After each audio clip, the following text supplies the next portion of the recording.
Flight के landing gear में छिप करके दिल्ली आया एक 13 साल का लड़का, वो भी जिंदा बच गया। क्या कुछ है पूरा मामला, वो आपको बताएंगे। नमस्कार, मैं हूं आपके साथ आयुषी गुप्ता।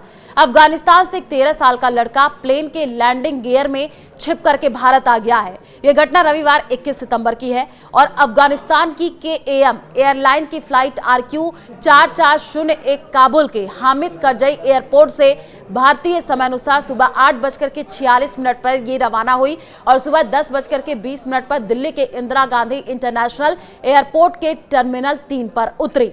एयरलाइन कर्मचारियों ने फ्लाइट के पास एक लड़के को घूमते देखा। उन्होंने तुरंत अधिकारियों को सूचित कर दिया और इसके बाद CISF ने लड़के को हिरासत में ले लिया है, पुलिस को सौंप दिया गया है।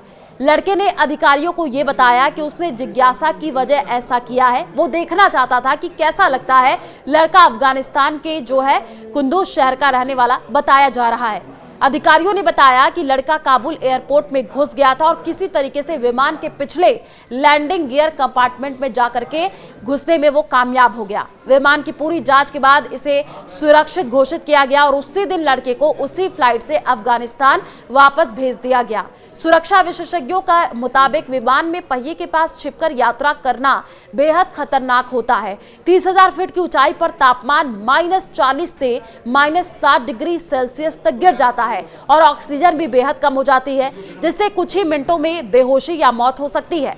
हालांकि इस मामले में एजेंसियां हैरान है कि लड़का कैसे जिंदा बच गया, क्योंकि लैंडिंग गियर कंपार्टमेंट विमान के सबसे निचले हिस्से में होता है और इसमें सुरक्षा उपकरण, ब्रेक सिस्टम और हाइड्रोलिक पाइप होते हैं।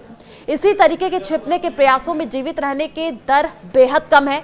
दुनिया भर में केवल लगभग 20% ही जीवित बचते हैं। अफगानिस्तान में 15 अगस्त 2021 को तालिबान ने सत्ता पर कब्जा कर लिया था। काबुल पर तालिबान के कंट्रोल के बाद कई लोग देश छोड़ने के लिए इंटरनेशनल एयरपोर्ट में घुस गए थे। अफगानी नागरिक बस किसी भी तरीके से देश से बाहर निकलना चाहते थे, तो अमेरिका ने अपने लोगों और सेना को वापस बुलाने के लिए मिलिट्री प्लेन भेजे थे। सैकड़ों अफगान नागरिक अमेरिका जाने के लिए मिलिट्री प्लेन में सवार हो गए थे।